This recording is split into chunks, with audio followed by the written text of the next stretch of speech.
আলহামদুলিল্লাহ। প্রিয় শিক্ষার্থী, আশা করছি তোমরা সবাই ভালো আছো। তোমরা যে যেখান থেকে আজকের এই গুরুত্বপূর্ণ এবং ইনফরমেটিভ ভিডিওটি দেখছো, সবাইকে স্বাগত জানাচ্ছি। প্রকাশিত হয়েছে ষান্মাসিক সামষ্টিক মূল্যায়নের প্রশ্নপত্র। এটি মূলত 6/7/2024 তারিখের যে পরীক্ষা হবে সেই পরীক্ষার প্রশ্নপত্র। আপনারা দেখতে পাচ্ছেন ক্লাস 6 এর ইংলিশ। আমি তোমাদের সাথে প্রশ্নটি শেয়ার করছি, তোমরা মনোযোগ সহকারে দেখো, তাহলে বুঝতে পারবে যে তোমাদের পরীক্ষায় কি কি থাকবে। দেখো, half yearly summative assessment 2024 English class 6 instruction for students. এখানে বলছে suppose you are a member of the reading club at your school. You often meet your classmates to read and discuss books, magazines, newspapers, etc. You and your classmates have just finished reading a newspaper article on living green. You are inspired and have decided to start a green movement. For that, you have to complete the following tasks. এখানে বাংলা দিয়ে আবার বলে দিয়েছে। দেখো, মনে করো তুমি তোমার বিদ্যালয়ের পাঠচক্রের সদস্য। তুমি প্রায় তোমার সহপাঠীদের সাথে বই, ম্যাগাজিন, সংবাদপত্র ইত্যাদি পাঠ এবং আলোচনা করার জন্য দেখা করো। তুমি এবং তোমার সহপাঠীরা লিভিং গ্রিন নামে একটি সংবাদপত্রের নিবন্ধ পড়া শেষ করেছো। এটা পড়ে তুমি অনুপ্রাণিত হয়েছো এবং তোমার এলাকা সবুজ রাখার সিদ্ধান্ত নিয়েছো। তা করতে হলে তোমাকে নিচের কাজগুলো সম্পন্ন করতে হবে। দেখো, এখানে টাস্ক 1 দিয়েছে। এখানে বলছে gate into groups of 4 and discuss what you may do keep your community green. Note down the main point of your discussion. মূলত বলছে যে 4 জনের দল গঠন করে তোমার এলাকাকে সবুজ রাখতে কি করতে পারো তা নিয়ে আলোচনা করো। আলোচনার মূল বিষয়গুলো নোট করে রাখো। টাস্ক 2 দেওয়া আছে। দেখো, আমি বাংলাটা পড়ছি কারণ তখন ভিডিওটা বড় হয়ে যাচ্ছে। বলছে যে ভালোভাবে বোঝার জন্য গোয়িং গ্রিন নামে আরেকটি গুরুত্বপূর্ণ নিবন্ধ এখানে দেয়া হলো। এখন এককভাবে নিবন্ধটি পড়ো এবং নিম্নলিখিত কাজটি করো। দেখো, যে বক্সটা দেয়া আছে এখানে কিন্তু গোয়িং গ্রিন নামে একটা বক্স আছে। এখানে বলছে sustainable living has certainly become a popular phrase as individuals we are increasingly aware of the impact we have on the planet and our fellow humans, but is greening our own lifestyle enough? We can learn to see our religious to our environment and its people by getting involved in our communities.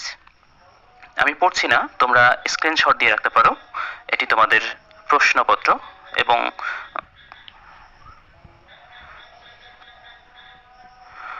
এরপরে তোমরা দেখতে পাচ্ছ একটা box. এটি কিন্তু উপরের বক্সের একটা অংশ।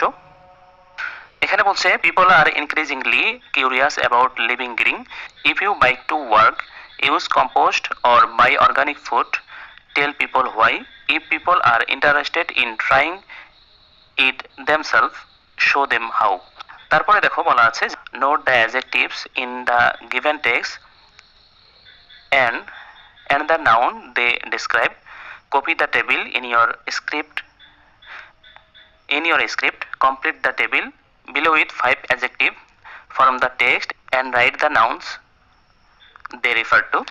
মূলত বলছে যে প্রদত্ত অনুচ্ছেদ থেকে 5টা অ্যাডজেক্টিভ শনাক্ত করো এবং সেগুলোর নির্দেশিত নাউন চিহ্নিত করে তোমার খাতায় নিম্নরূপ ছকে লিখো। এখানে ছক দেওয়া আছে, একপাশে অ্যাডজেক্টিভ এবং দিকে নাউন ফর্ম লিখতে হবে। এরপরে টাস্ক 3 তে দেওয়া আছে যে তুমি যেহেতু তোমার এলাকায় সবুজায়নে কাজ করতে চাও, এ কাজে সমর্থন পেতে তোমার এলাকার গুরুত্বপূর্ণ ব্যক্তির সাথে কথা বলা প্রয়োজন। এ নাম্বারে বলা আছে, আমি ইংলিশটা পড়ছি না, বাংলাটা পড়ছি, তোমরা স্ক্রিনশট দিয়ে নাও। এখন তোমার এলাকার গুরুত্বপূর্ণ ব্যক্তির কাছে জিজ্ঞেস করার জন্য একটি প্রশ্নমালা তৈরি করো।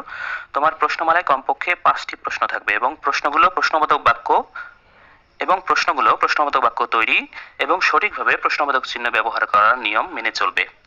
বি নম্বরে বলছে, দেখো এখন তোমার করা প্রশ্নগুলোর উপর ভিত্তি করে এলাকাটিকে সবুজ রাখার উপায় সম্পর্কে তোমার এবং তোমার এলাকার গুরুত্বপূর্ণ ব্যক্তির মধ্যে একটি কাল্পনিক কথোপকথন লিখো। এই কথোপকথনে তোমার যে সকল শর্তগুলো মেনে চলতে হবে সেগুলো দেখো দেয়া আছে। 1 নম্বরে use article a and D as appropriate. 2 নম্বরে বলছে use full stop, question mark and capitalization where appropriate. 3 নম্বরে বলছে use assertive sentences where necessary. 4 নম্বরে বলছে use formal expression to welcome someone. 5 নম্বরে বলছে use formal expression to show respect to others opinion. এখানে দেখো টাস্ক 4 নম্বর, এখানে বলা আছে green movement is related to human values especially the kindness of the character and the values of his creation. Now read the poem Kindness by Edgar Albert Guest and answer the following question.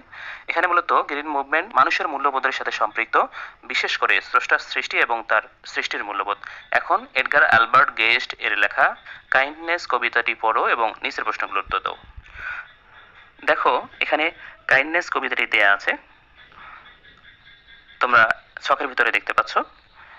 এরপরে এ number প্রশ্নে বলছে যে কবিতাটিতে কয়টি স্ট্যানজা আছে, কবিতার প্রথম স্ট্যানজা copy করো এবং রাইমিং ওয়ার্ডস চিহ্নিত করো।